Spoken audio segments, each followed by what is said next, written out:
rear of those tanks are considerably burned, while those from the compartments forward of the tanks show evidence of heat but not of exposure to flame. So what might that look like? That would indicate to me that like there, well, a bunch of things you could conjecture, but fire while in flight. Yeah. So air is maybe the cabin's been penetrated and. Well, so they're not or charred, quite possibly the direction of the explosion. Yeah. One of the things that I've been trying to think about was the eyewitness said in their canoe, correct? Or correct. Yes. On the water, and was some odd number of miles away from the plane. More than 10. So how would they have been able to easily see the wings floating on the surface from that distance? You know, that's something that we have sort of discussed and poo-pooed and everything like that. But let me read you. So the Bureau of Air Commerce report actually has a summary. You can say we're on the start of this line, sorry. Start of line. Yeah, start of line. On Argus? And yeah, Argus is getting forward way in the motion that we're in the direction we're hoping to go. So we're line 24? Yes. Yes. Okay. So the summary of what she was saying in the Bureau of Air Commerce report, they use words, of course, that other people have said, and then also this telegram that I'm trying to pull up also paraphrases what she has said too. So nobody knows exactly the words that she used. Yeah. Although the words that the witness uses in the telegram are different and almost make me think that she was talking about the plane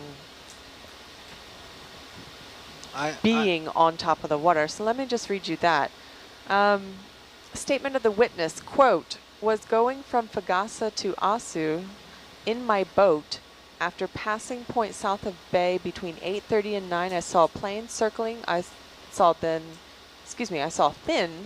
smoke coming from both wings of plane going in direction of Apia, flying low.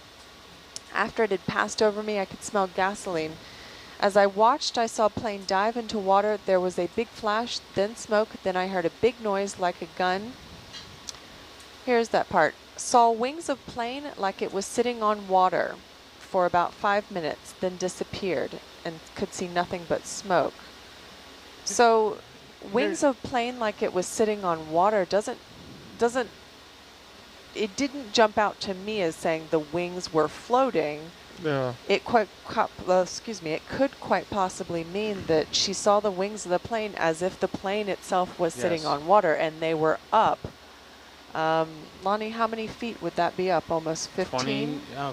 Well, the 20 was the entire... 21.5 was the entire height. That was the entire height. So, yeah. When it's on water, it's low. About 15 feet up on top of the water. That would have been very visible from where she was. Here's the thing, too. Would in 1938, 35 years into flight, would people worldwide know enough about aviation to be able to know what a wing was?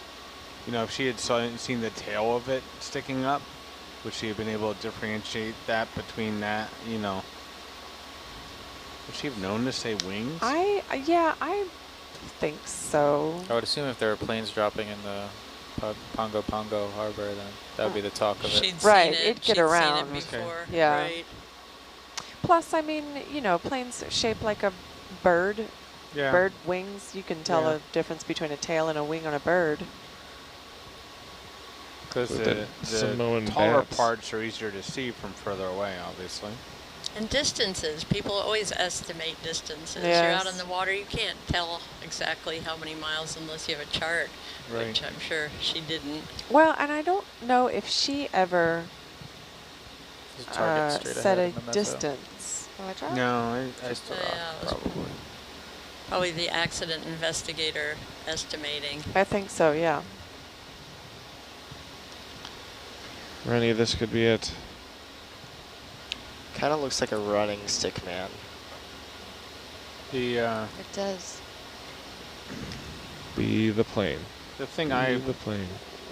wonder about is if the 12 miles is inaccurate. No, that's what we were just saying. Yeah, it's gotta be. You're just estimating. She had to have been But closer. that's different from Well, where that- the coordinates from the pilot who was flying over, right? They gave coordinates, and the 12 miles. That all of that estimate is still all in this area. Did the pilot Yes. give coordinates? The pilot did. Coordinates The came from Avocet somewhere. didn't. Right. Yeah, it was Pilot either must have. relayed to the Avocet. The ship didn't. Yeah. Maddeningly didn't. It Good just job, said it kept Avocet. changing speed and course. I love how Wow. it said Rock. various, changed Very- course various times. Yes. Rock, rock. Very helpful. There it is. You Oh, can just that's see Big it Rock. in Argus Cam.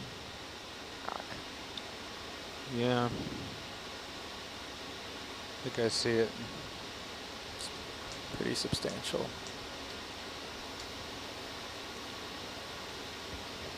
You'll probably want to come up, I think, because that's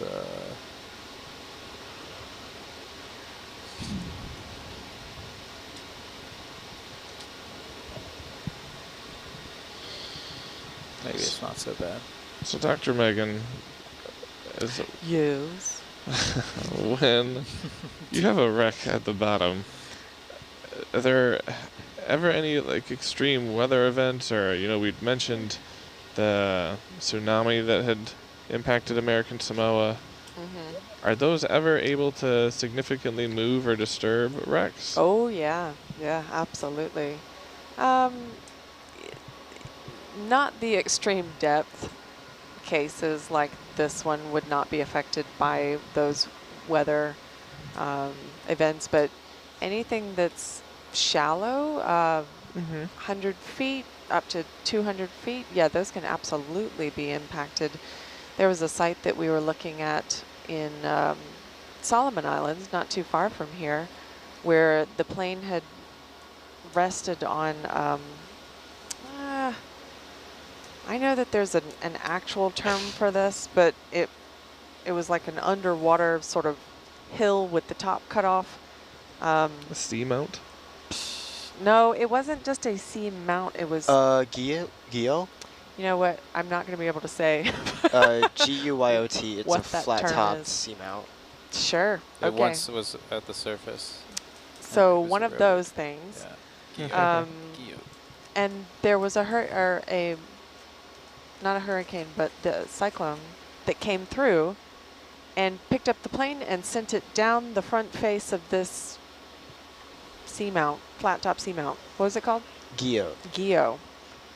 And the locals knew that it had happened because they had dove on that spot.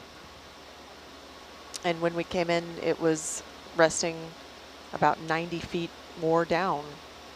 That's a technical term as well, more down from where it was originally, and that was because of that cyclone. So there's also another site off the coast of California in the California Channel Islands where this plane ditched, I think, in the Korean War, training accident, Korean War or afterwards, and pilot was fine, everything like that. The plane was intact for a long time, documented, dive site for a couple of years, and then a storm went through there. And right now, actually, that plane is one of the worst preserved planes I've ever seen in terms of pieces missing. It looks awful.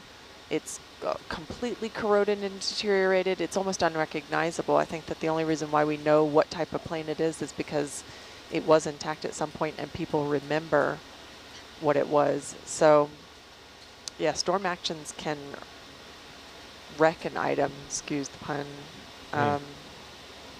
after it's been wrecked. Very insightful. Re-wreck it. Re-wreck it. That's yeah. Nothing but technical terms on my watch. Re-wreckage. Got rectified.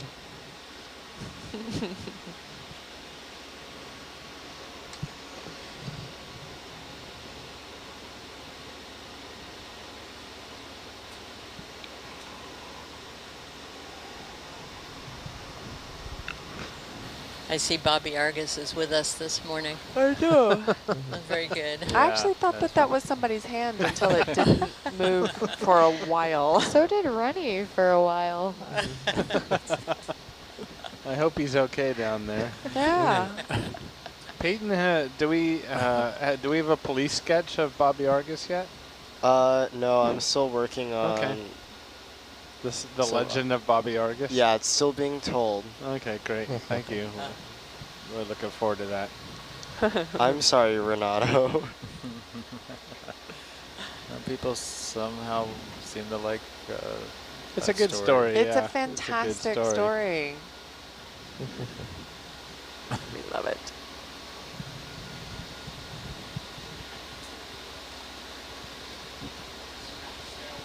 It's more clear also when we have Hercules up and there's, you know, videos on those gauges as well and stuff.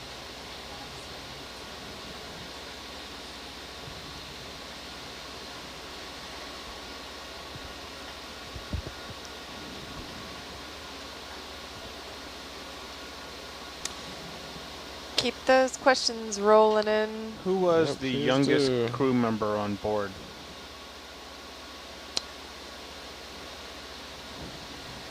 The Simone Clipper? The Simone Clipper. Yes. I don't think that we have their ages, do we, Lonnie? No, I know Captain Music was 44. Ah, Some had young children. tough. I don't know. It's easy to find out Yeah. by looking no, them all up, but Nah, I have their necessary. experience, their flying Yeah. experience, and Number of hours, I've heard Right. that. their qualifications, their licenses. You know, it's very, I mean, this is a human tragedy, and we didn't want to notify the families or anything that we were doing this, because then the hope comes up in the expectation. I'm sure some have heard about it, but you know, afterward, if we're successful, then that's a time to contact families, and then you pull in all the family details and so forth. You have some kind of commemoration ceremony or, Right. you know, time with the families. But for this expedition, we didn't go into that kind of detail.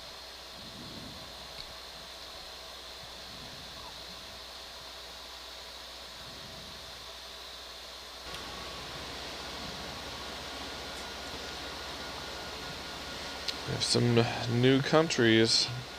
It's time to play our favorite game. Has Lonnie been there? Uh-oh. And can we say hello to these people? We can. All right, everyone. First guess, Romania. Has Lonnie been to Romania? George. No, Where are you, George? I haven't, but we do have Romanians aboard. Yeah. Let's see if I can bridge video. It's Vitaly's on watch. Disregard Vitaly. Man. Disregard nothing. I was Next one. we were talking to George on last watch, and I neglected that Oh. there had been a watch change up there too. Trinidad and Tobago. Ah. Great. I'm gonna guess yes. Do you know where this vessel is flagged from? No. Bahamas, St. Vincent and the Grenadines. the Grenadines. So Lonnie, have you been to Trinidad and Tobago? Yes, yes.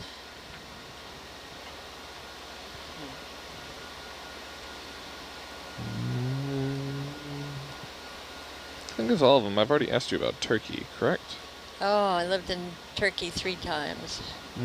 Yes. Once wasn't enough. Yeah, once as a high school student with a family, and soon as right now trying to help me find my family. Oh, nice. And Oh, that's great. She's then probably very helpful. another 3 years with a consulate in Istanbul. And then down on the Mediterranean in a town called Calcan with Skidmore, Owings and Merrill as an architect doing town plan because they saw what happened to the coast in Spain with all the tourism and buildings, and they didn't want that to happen to their coast. So they called us in to do a town plan. So 4 of us lived in Calcan for a while. Any one of our viewers who's named themselves Bobby Argus Jr. Is watching. He came back. Still Wanted to trying to shout figure out. out if that's someone we know or not. Yeah. I think that was from Burbank. Yeah, I don't know. Burbank? I don't think I know anybody So we'll Nautilus have- related in Burbank. Could be my buddy Mike, but We'll have all of our usuals and Bobby Argus Jr. now.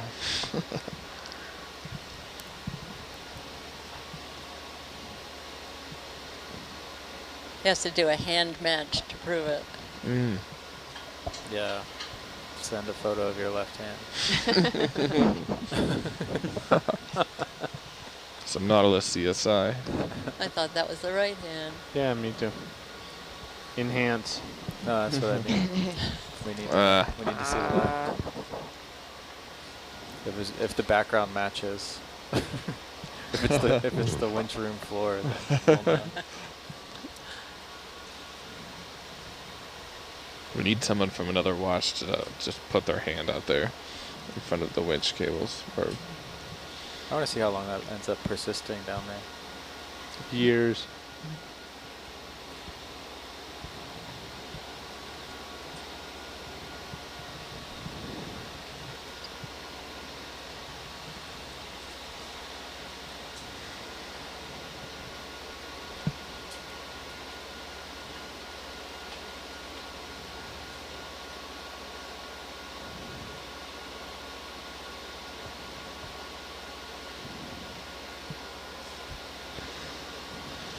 please continue to send in those questions. We would love to continue to answer anything that you might be wondering.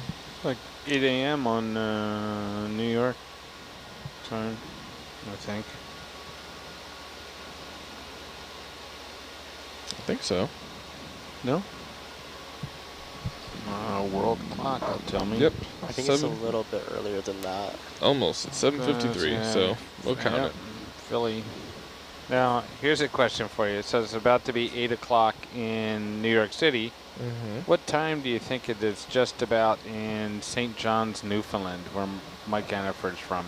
So 8 a.m. in New York, 1. 9:30. A half 9:30 hour, a.m.? they move by a half hour. Yep. They're only an hour and a half? Yes. But the half is the thing that gets me. Oh. Gander, Newfoundland used to be that way too. Yeah. Well, same. There's a great documentary which is on my list about the events of 11 September. A lot of the flights inbound to the United States across the Atlantic were diverted to Gander, Newfoundland. And the townspeople there welcomed these people, fed them, and welcomed them into their homes until they were able to continue on their journey. And some of the people are so impressed by the hospitality, they moved there. Wow. Yeah. What's the But, name of that book? I've been wanting to read that book. It's like You Were Here or You Are Okay. Here. Oh, Mr. Internet. Gander 11/7 or 9/11 Gander documentary 9/11. or book.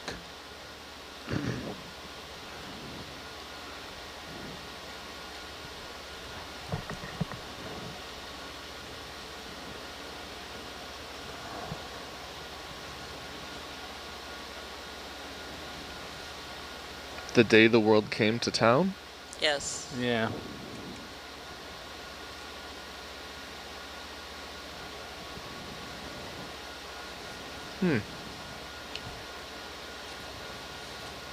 And then the documentary has a different title, I think. I will tell you momentarily. some reason I thought the documentary is You Are Here, You Were Here.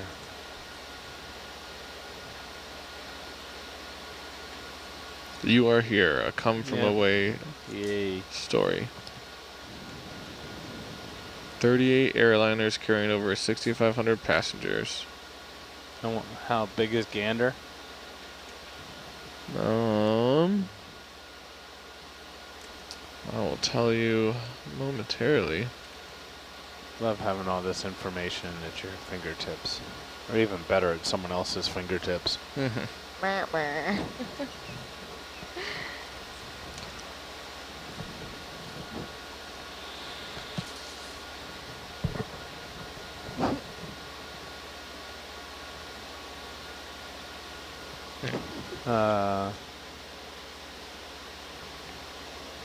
So Gander was the island?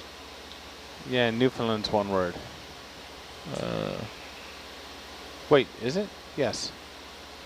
Yeah. A lot of the Irish Yep. settled Celtic. there. Celtic culture there. When I first met Mike, I was like, I cannot place you, son. And then He's got that clenched jaw accent that my relatives in the northern part of Ireland in the Republic have. yeah. Gander had a I population of should've said it. 11,688. I was going to say 12. Oh, no, I was going to say 18,000. Yeah. So 12. that was, well, I mean, that's 2016 numbers, so it could have been smaller back then. Yeah, and they took in Almost 60 half their population. Yep. Or over half their population, probably. Yeah. 6,500? I never knew that. Peyton, 9/11, were you even born yet? That was in 2001, right? Yes. Yes, I was born in 2000. Okay. I don't know what happened, but all of a sudden I just felt really old. Wow. We locked eyes and we felt the same when he said 2000. It makes keeping track of my age really easy, though, because it's just the year. Yeah. Oh, wow. That's crazy. Wow. Wow. So there used to be a thing you could do in the 1900s where if you, I don't know if this works anymore, if you take the year of your birth, the last 2 digits, and the year your parent turns that age, you'll turn the age of the last 2 digits of their birth year. Say again? Mine's a little weird. So I was born in 1963. My father was born in 1936. The year he turned 63, I turned 36. My wife was born in 1968. Her mom was born in 1944. When my mother-in-law turned 68, my wife turned 44. Does it have to be your mom or your dad? No, could be either. Either. Works the same. So my daughter was born in 88. I was born in 63. When I turn 88, she'll turn 63. Okay. I'm sure some mathematician is out there like, well, of course, you dummy, it's because blah, blah, blah. And It's okay, it's like 1 a.m. here. yeah, but I don't know if that works for, well, obviously the year 0 is not going to work. I mean, you just turn Let's that say the year into 1. 100, right? Yeah, maybe. Yeah. I don't know.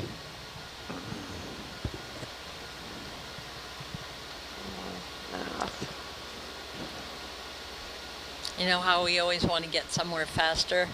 Mm-hmm. Back then Unless when it's they to were work. building these planes, they said the greater cruising speeds are possible, but the size of the Earth does not warrant greater speeds. Huh. So you shouldn't get there faster than they're Right. able to take you. If only they had seen the Concorde. Enjoy the trip, yeah. I saw the Concorde in Duxford Museum in England. Oh, yeah. It's pretty cool. It's Yeah, it crazy, is. like, Is it the No, it's just the nose that tilts, right? Tilts down. No, is it the cockpit? Just the nose. Just the I think nose. it's just the nose. Yeah. But I remember just seeing like the amenities and the poshness of it, and there's the ashtrays and the But it was a curtains. 2 and plus everything. 2, right? It's a pretty small plane. Yeah, it's pretty narrow, but it was still like, they really tried to make it Well, comfortable and fashionable on the inside. I think that was more of a status thing than a logistics thing. The tickets were very expensive. Yeah, they were back then. I can't remember now.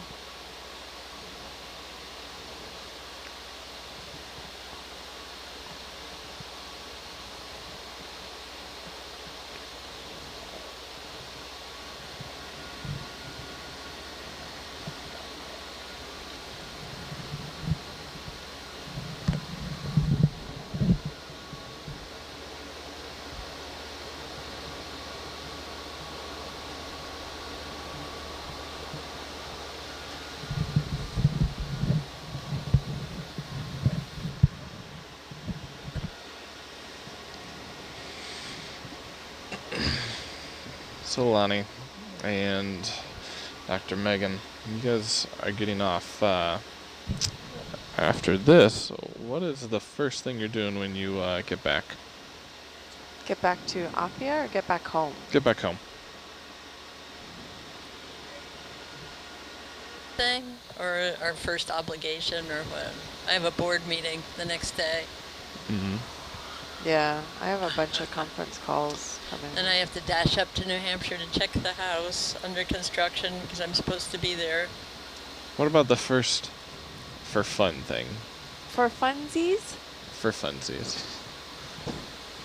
Celebrate in finding the Samoan clippers. Yeah. Right.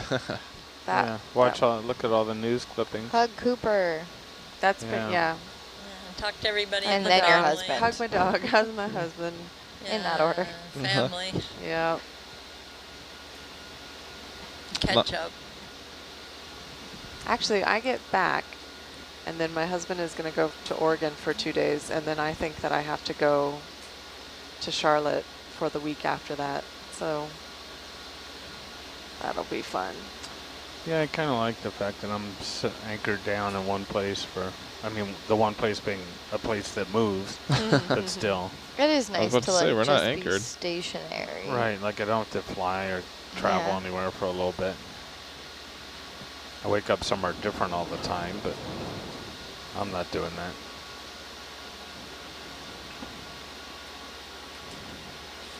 Yeah, that was the main idea behind the ship, the World. You could travel the world without leaving home. You just wake up there. Didn't have to pack, go to the airport. That's the best part about cruises. Your Now, hotel drives you there. Do those people jointly own the ship? Like, have they bought their homes, or Yes, are they they have. They own their homes, and they own the ship except for deck and engines. Anything below deck 5 is owned by Bergshoff in Norway. Am I allowed to ask how much these homes are? They used to be in the beginning, the smallest ones were about $1 million. Wow. Now, It's not that bad. yeah, now it's considerably more. They I was gonna actually say- list them now, and it looks like there's the opportunity to rent some of them. The Oh, ones you that- can, sure. Yeah, Sure, the people don't want to be aboard all the time. right. But like, Although And- some live there permanently, there are not many who do But that. it's when you're on the vessel, it sure doesn't feel. You don't see a lot of people. It feels very open.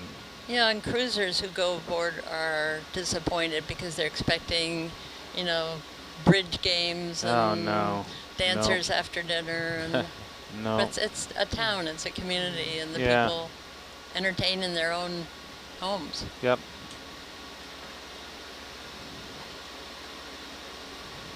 How many homes are there? It's like 128 or something. Is that right?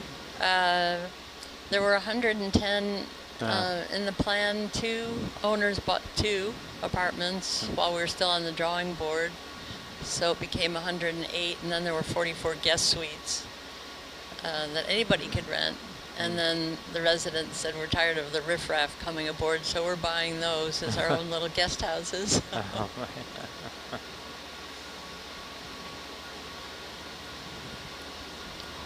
I'm sure you'd have to like know somebody though, like to get vetted. Do you have to get like vetted through it to be able to rent, or? Check clear the bank, then it's vetted. To buy, you do. No, but just to rent, anybody can just. I guess if you pay. I guess, yeah. Is there some kind of steep homeowners association fee? That's like for the. You gotta pay for them to mow your lawn. I was also told it's really rare for them to dock, that for security they prefer to tender. Well, yes, but they like to be in port 252 days a year because these people want to travel. They transit overnight. Interior. Well, also, it's a lot cheaper to tender in than to take up dock space. That's why cruise ships just come in and out. It's so expensive. They stay less than 24 hours. But the people pay also for the fuel. So you're paying based on the square footage in your apartment, the proportion of the fuel.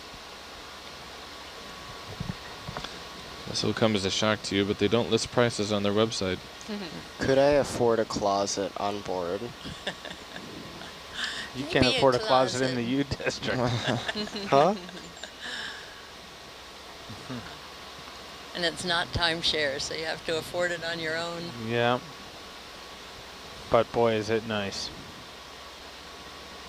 They have a really nice officer's mess, or maybe it was a crew mess, maybe it was a combined mess. No, it's different. Is it? Well, yeah. Yeah, you're right.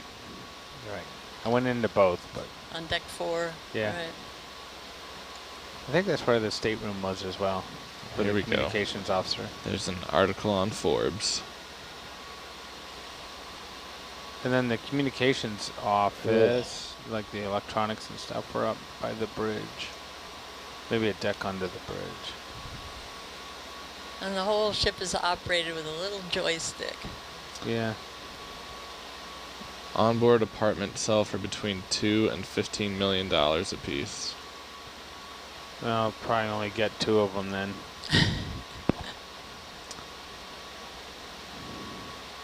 Yeah, the largest ones are about 3,222 square feet. Yeah, 3,000 square feet. That must be the vast one with living the area. piano. Full kitchen. They all have a great kitchen. Yeah, great, and really nice carpet padding too. Because the owners demanded comfort class 1, so they don't want to hear any cavitation of the propellers or any elevator or even white noise.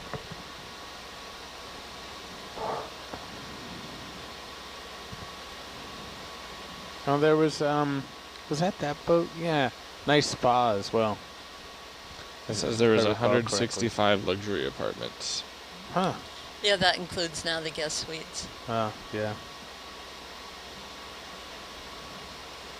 The restaurant, do you have to pay to eat at the restaurants on board? Yes, but a lot of people get a sort of a meal plan, you know? Like if you belong to a private club and you're thinking, boy, I've got to go and eat because I already paid. But there's a grocery store aboard, so you don't have to do that. I had never heard of this before until, what, like 2-3 watches ago? When they called me, it was, I think, a staffing firm out of Florida. Yeah, they're now, yeah.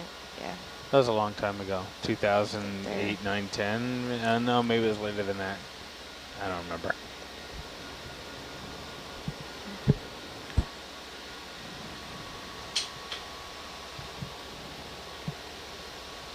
How long did it take you, Lonnie, to design and from the beginning stages until it was complete? 5 years. 5 years.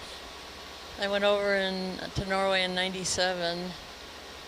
First of all, I said I don't want the job. No, I can't come. No, I'm busy. No. That's the best strategy because then they want you more than ever. And they called me over to look at the existing design. And then told me to analyze it, and I said I don't like it, I can't represent it, I don't believe that this is what the wealthiest people in the world would like, and please find somebody else for the job. And they had just published a brand new slick brochure showing their design. And then they said, tell us why, and I did, and they said, please come back. And Did you kick him in the shins too? it was really embarrassing because then there was a huge Christmas party hosted by the hull designer, Iran and Storbråten in Oslo, and they said, first of all, the visionary for this ship was Knut Kloster, and his father was the one who had founded Norwegian Cruise Lines. And as a child, he used to go with his father on the ships and then not want to leave. He said, why do we have to leave? And then there must be a market for people who feel this way. And then they researched it, and their people used to go aboard, you know, Queen Elizabeth, other ships, and always request the same cabin and have their favorite armchair down in the hold, and even photographs, and have those put back in the cabin when they were aboard for months. And so there must be a market for this. So Knut Kloster and Petter Iran from Iran and Storbråten sort of cooked this up out in the hytte. Norwegians have a country cabin or a mountain cabin somewhere. And so they said, we can't take the design away from them. You have to. Oh.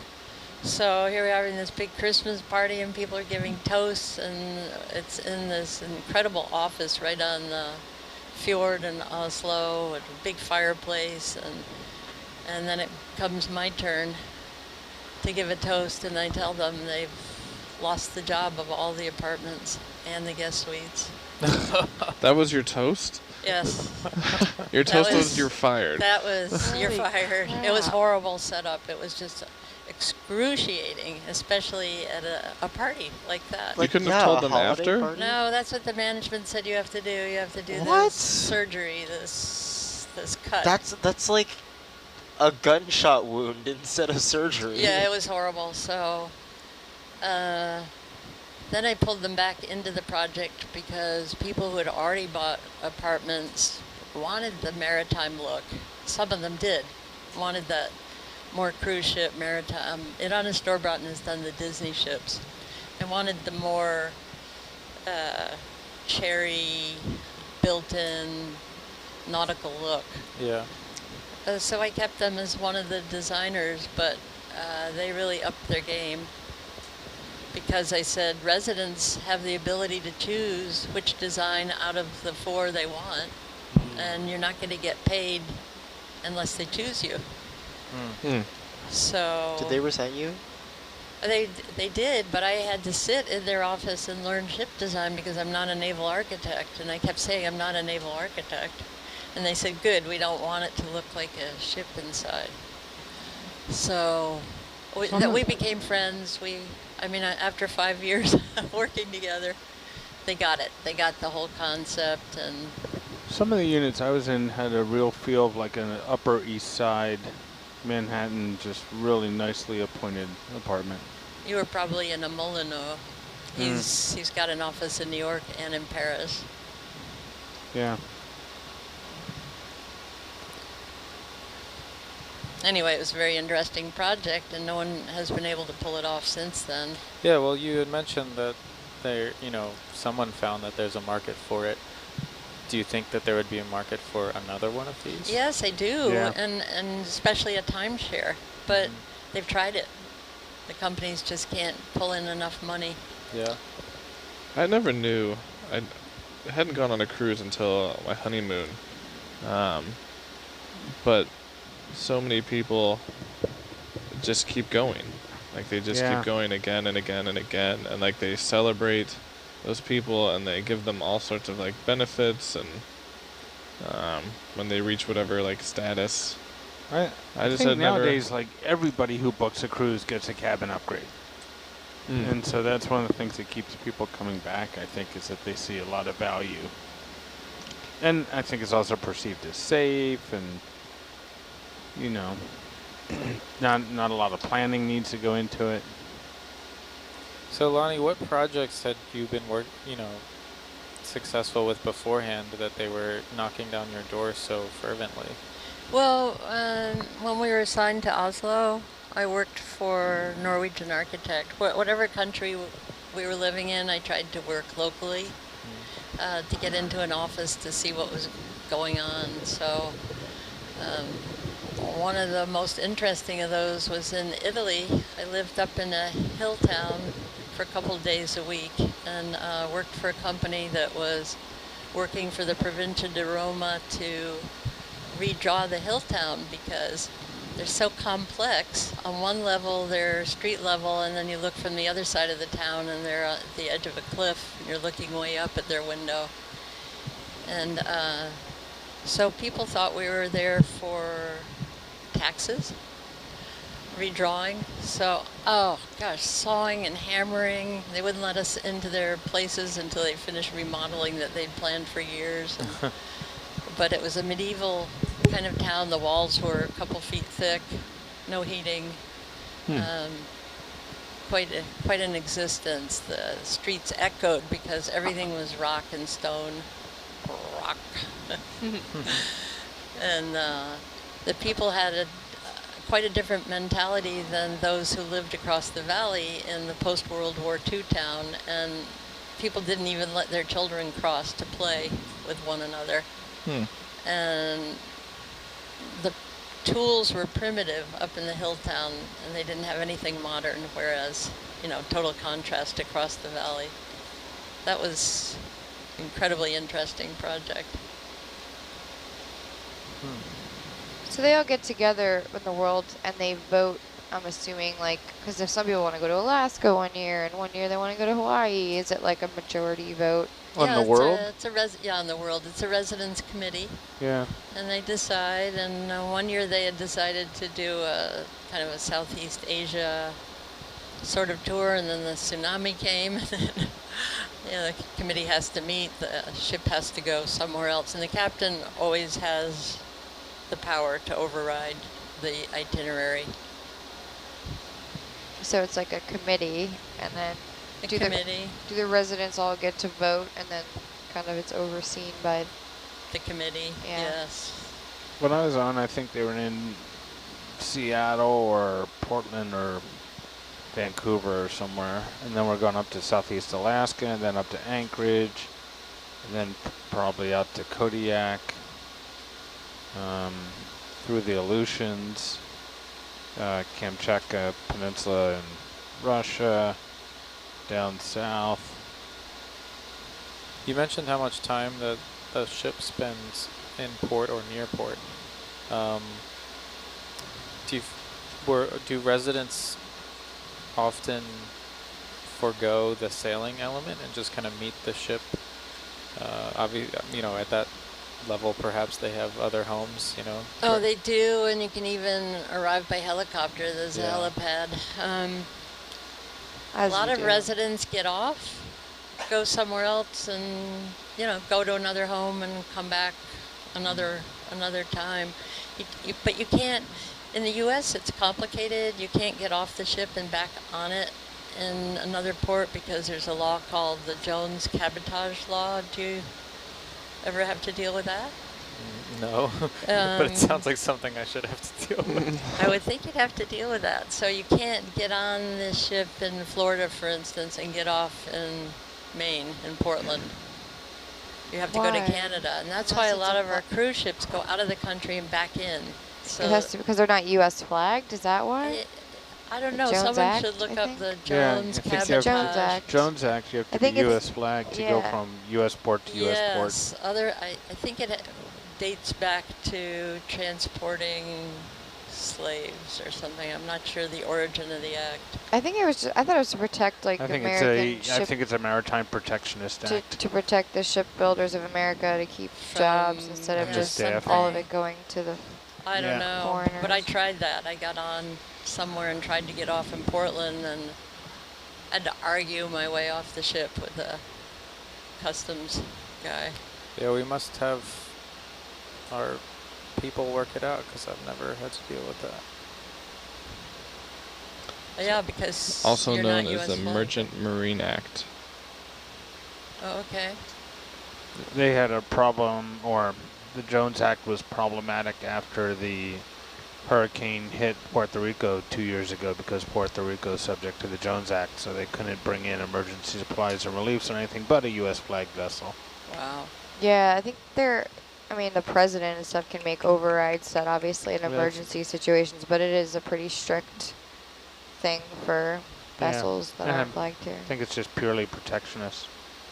Yeah, I mean, that makes sense too, because you'd put all the American shipbuilders out Yep. of business. It's so much cheaper to manufacture. And it's also the overseas. crew. It was enacted by the exactly. United States Congress in order to stimulate the shipping industry in the wake of World War I. The requirement about shipping cargo between American ports only on American ships benefited the constituents of Wesley Jones, U.S. Senator from the state of Washington, who introduced the act. Is Washington, it only cargo? No, it's people too. yeah, Washington had a large shipping industry, and the act was designed to give the state a monopoly on shipping to Alaska. While the act benefited Jones' constituents, it increased the shipping costs of other states and U.S. territories. On several occasions, the U.S. government has granted temporary waivers on Jones Act requirements. It's typically done in the wake of a natural disaster, such as a hurricane, in order to increase the number of ships that can legally supply goods to an affected area. So for the salvage company that I just worked for, they ended up deconstructing or blowing up essentially the Tappan Zee Bridge Oh, yeah. in New York. Oh, I've been watching that. Yeah, so they were in charge of that. So they hired a demolition or explosives team to set charges, and they had basically chain pullers, like I was describing, these big hydraulic cylinder things with big chain, and they, measured, like naval architects came in and did all the measurements just right so they would have the right amount of tension, so that when the they set the charges off, that the chain pullers were pulling, so they would, separate on both sides, and they wouldn't like cause a big debris pile in the middle or whatever. Mm-hmm. And then after that was demolitioned.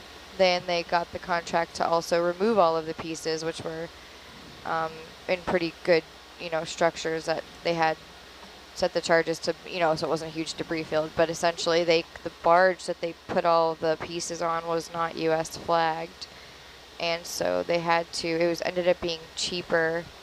They weren't allowed to offload the scrap metal in the States, so they ended up towing the barge over to the Bahamas and offloading it there. Oh my. Because it wasn't allowed to come back, even though it was obviously U.S. based steel and whatever the structure was that the bridge was. It wasn't allowed to come back on land. There's a shipyard up in Seattle area, it's quite far north of Seattle, called Dakota Creek, and they made the research vessel Neil Armstrong, the research vessel Sally Ride, and they also made a very large fish processing vessel, which I think was ironically called something like Pride of America.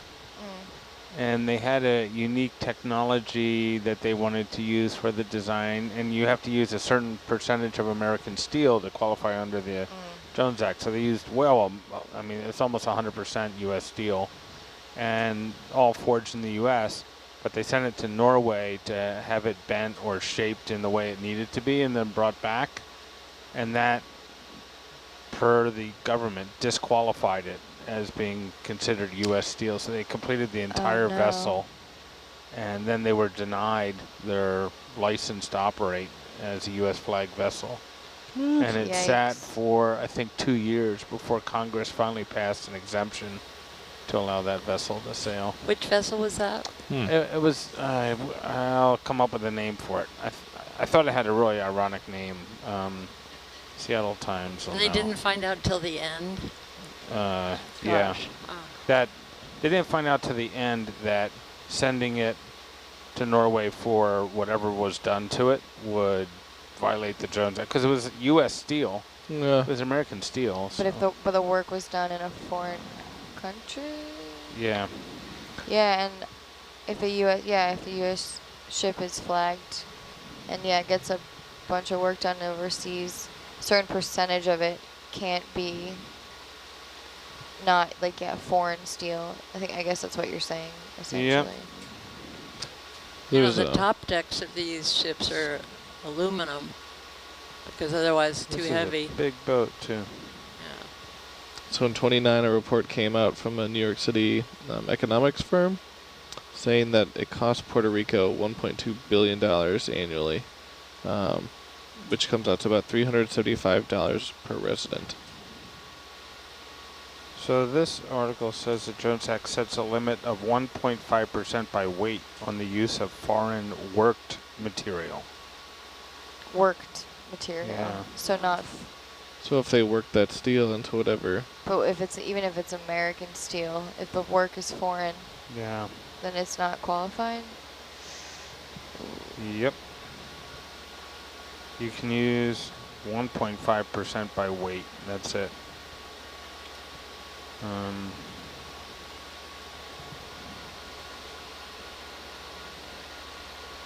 And the ship is a factory trawler. I can only see the beginning of these articles so far.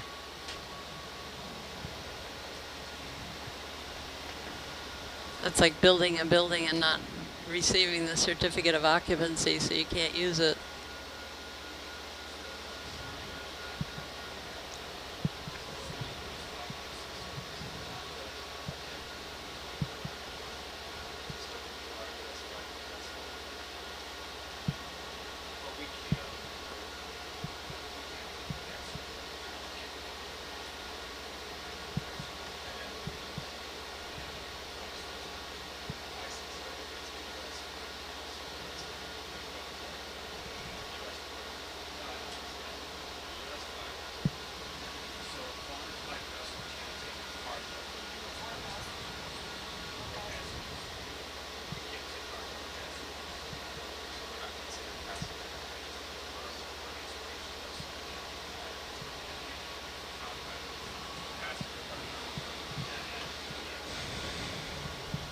what's drawn, Peyton?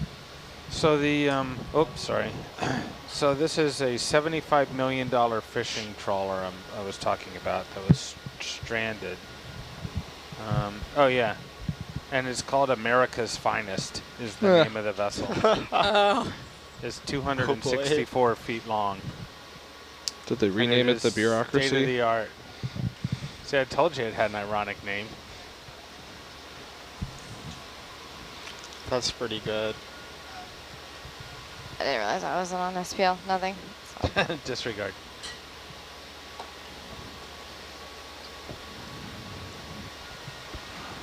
To answer your question, Brian, I'm drawing the legend of Bobby Argus.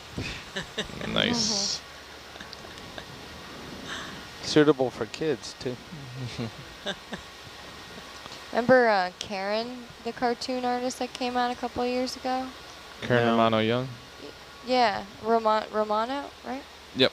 Yeah, I just showed, because she did a really awesome cartoon It's drawing so of Hercules. I good. showed it to Peyton. And you could do something equally as good because you're very talented as well. But Somebody flattered I know, is it Colleen No, Colleen Peters? Somebody I know had a cartoon artist make their little like profile picture for social media. Bob Waters has that. Yeah, maybe that was it. He's got Yeah. like it's got like him in a coffee mug Yeah. and like sitting in control room or something.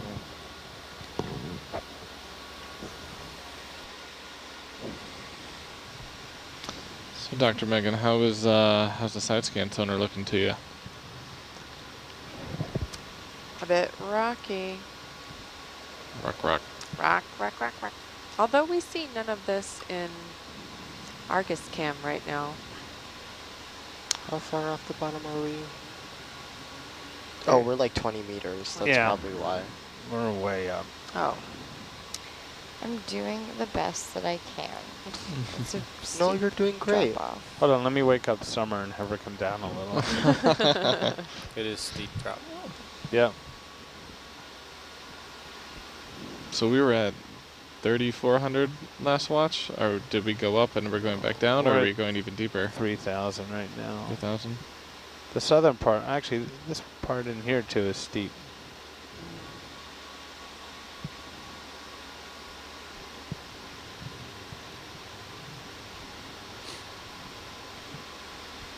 How do our viewers feel about the waterfall? Yeah. Any What do you guys think? Any cool things that you've seen in there? They're just saying they'll throw money at any Bobby Argus merchandise. That's what I'm saying. I'm gonna make a Twitter page. It's really just I'll one update. person who's polluting the whole feed. Like that time when Honestly, Justin was I down in wouldn't be his surprised. stateroom typing into the chat. Oh, that's funny.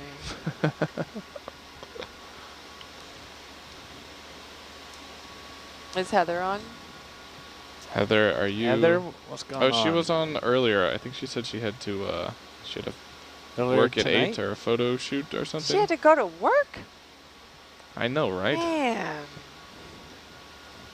Can't your love of exploration pay the bills? what is going on?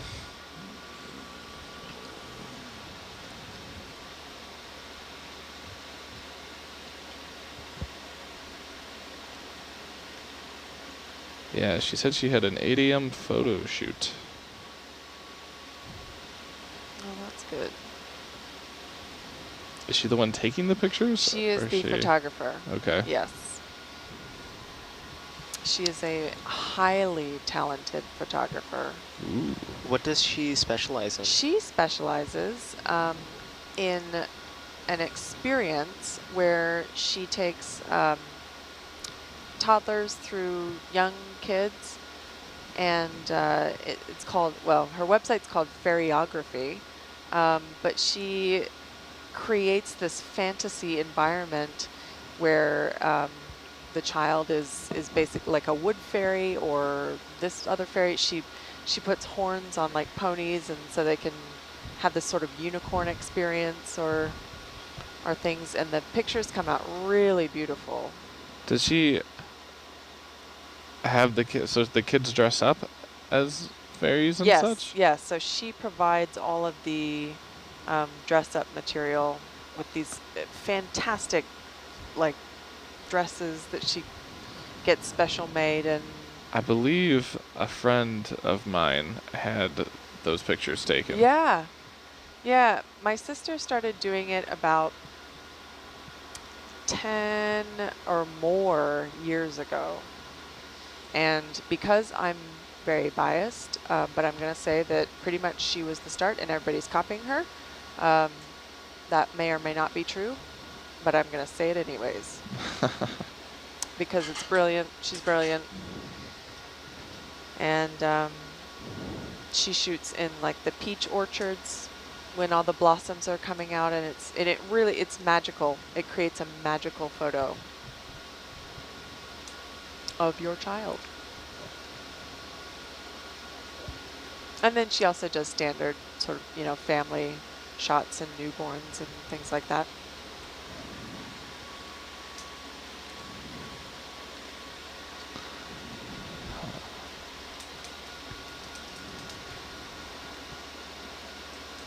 Learn something new every day. There you go.